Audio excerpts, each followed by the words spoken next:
ক্বালা রাসূলুল্লাহি সাল্লাল্লাহু আলাইহি ওয়াসাল্লাম ইজতানিবুস সাবআল মুবিকাত।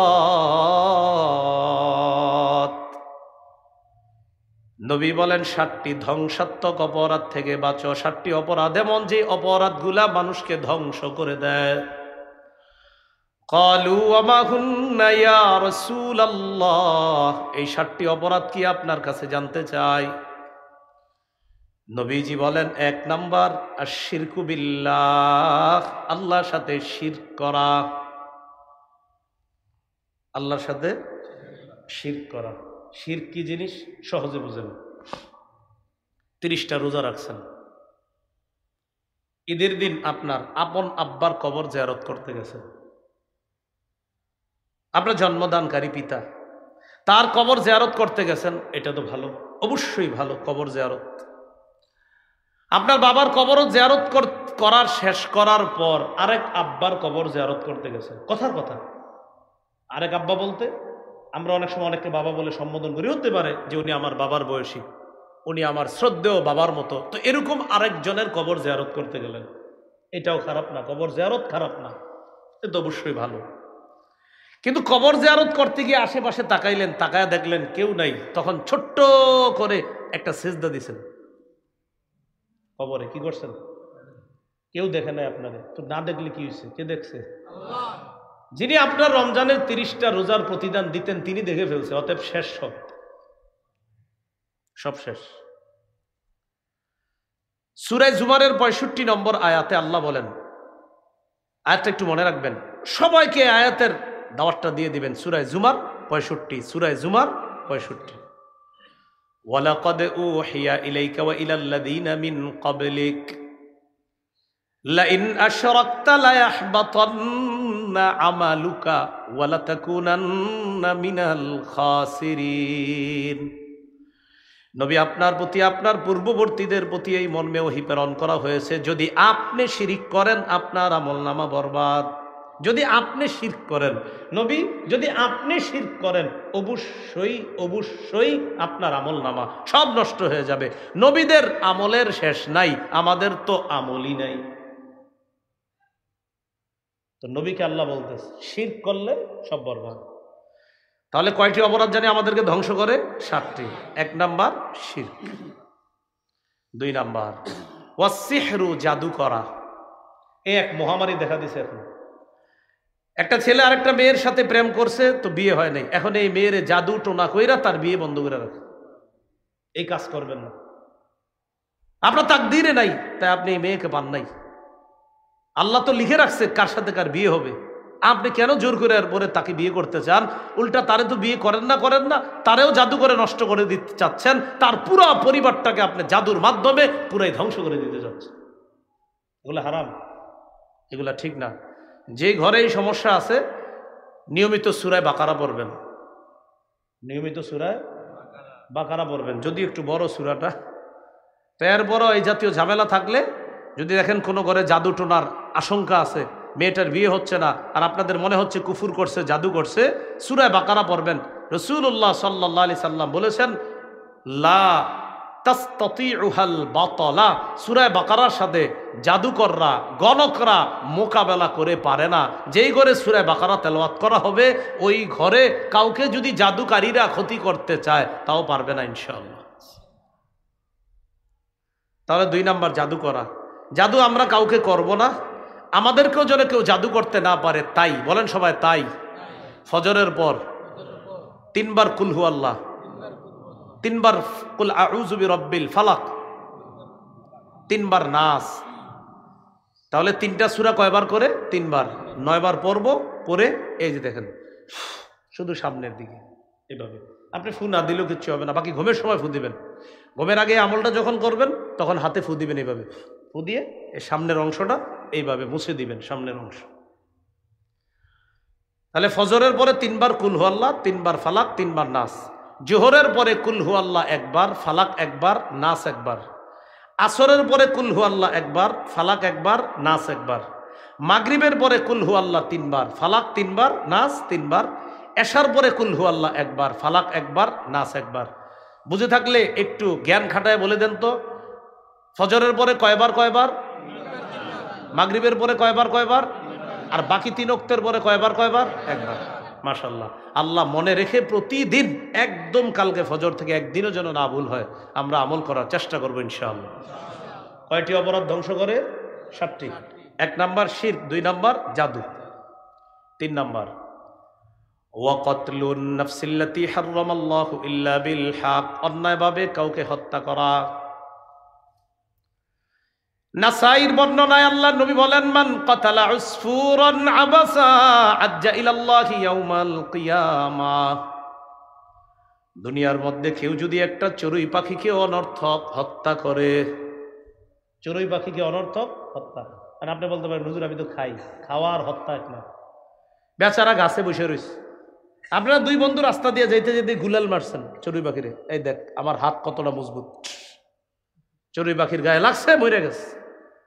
নবী বলেন কিয়ামতের ময়দানে ওই চড়ুই পাখি হত্যাকারীর বিরুদ্ধে মামলা করে বলবে, আল্লাহ এই ব্যক্তি কতালানি আবাসা, অনর্থক আমাকে হত্যা করেছে, ওয়ালাম ইয়াকতুলনি লিমান ফাআ, কোনো উপকারে আমাকে হত্যা করে নাই, মাবুদ যদি আমাকে হালাল পদ্ধতিতে জবাই করে খাইতো তাহলে ঠিক ছিল, কিন্তু এই ব্যক্তি আমাকে অনর্থক হত্যা করেছে, আমি বিচার চাই। চড়ুই পাখি, তাহলে মানুষ মারলে কি হবে? তাহলে হত্যা দুনিয়া বরবাদ, আখিরাত বরবাদ।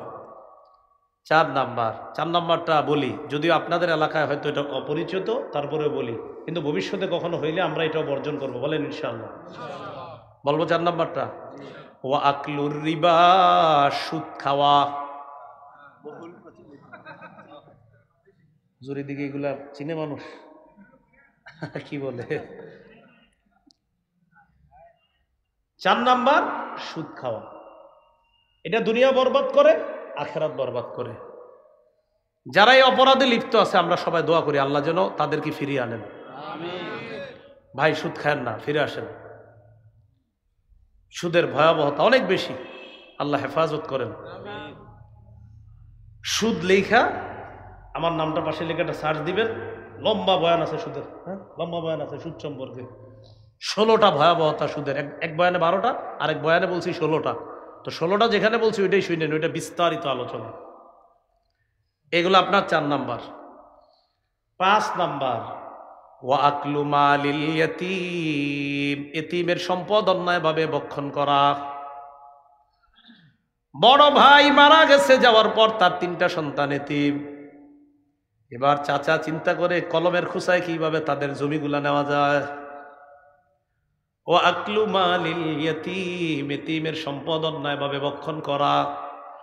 আল্লাহ বলেন, ইন্নাল্লাযীনা ইয়াকুলুনা আমওয়ালাল ইয়াতামা যুলমা ইন্নামা ইয়াকুলুনা ফি বুতুনিহিম নারা ওয়া সায়াসলাউনা সাঈরা। যারা এতিমের সম্পদ অন্যায়ভাবে পেটে ঢুকায়, তারা পেটে আগুন ঢুকায়, আগুন আগুন। যারা এতিমের সম্পদ খায় তারা আগুন খায়। আমি এক অংশ, বাকি অংশ আপনারা। এতিমের সম্পদ যারা খায় তারা কি খায়? এতিমের সম্পদ যারা খায় তারা কি খায়? আগুন খায়। ওয়াসায়াসলাউনা সাঈরা, পরকালে এরা প্রজ্বলিত আগুনে প্রবেশ করবে, জাহান্নামে প্রবেশ করবে। আল্লাহ আমাদেরকে হেফাজত করেন।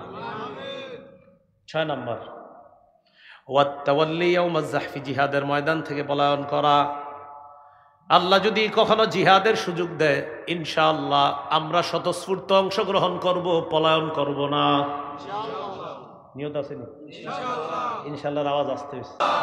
তাহলে একটা হাদিস শোনাই, তাহলে আওয়াজটা বাড়বে। ক্বালা রাসূলুল্লাহি সাল্লাল্লাহু আলাইহি ওয়াসাল্লাম, মান মাতা ওয়া লাম ইউজাহিদ আও লাম ইউহাদ্দিস ফি নাফসিহি মাতা আলা শু'বাতিন মিনান নিফাক।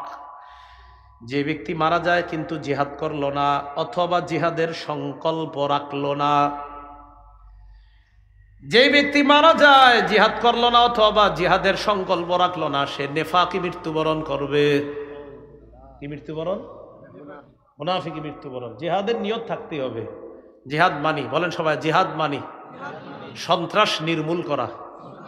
বলেন জিহাদ মানি সন্ত্রাস নির্মূল করা।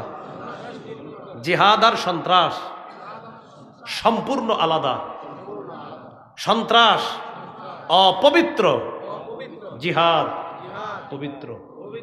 এবার আপনারা বলবেন জিহাদ আর সন্ত্রাস সম্পূর্ণ আলাদা, জিহাদ পবিত্র, সন্ত্রাস অপবিত্র। এই কথাগুলা বেশি বেশি বলে বুঝাতে হবে সবাইকে। তাহলে 6 নাম্বার, জিহাদের ময়দান থেকে পলায়ন করা এটা অপরাধ। 7 নাম্বার, ওয়াকসফুল মুহসানাতিল মুমিনাতিল গাফিলাত, সতীসাদী মুমিন নারীর উপর মিথ্যা অপবাদ দেওয়া। সতীসাদী মুমিন নারীর উপর মিথ্যা অপবাদ। পুকুরের পশ্চিম পারের আব্দুর রহিমের কন্যার বিয়ে ঠিক হয়েছে।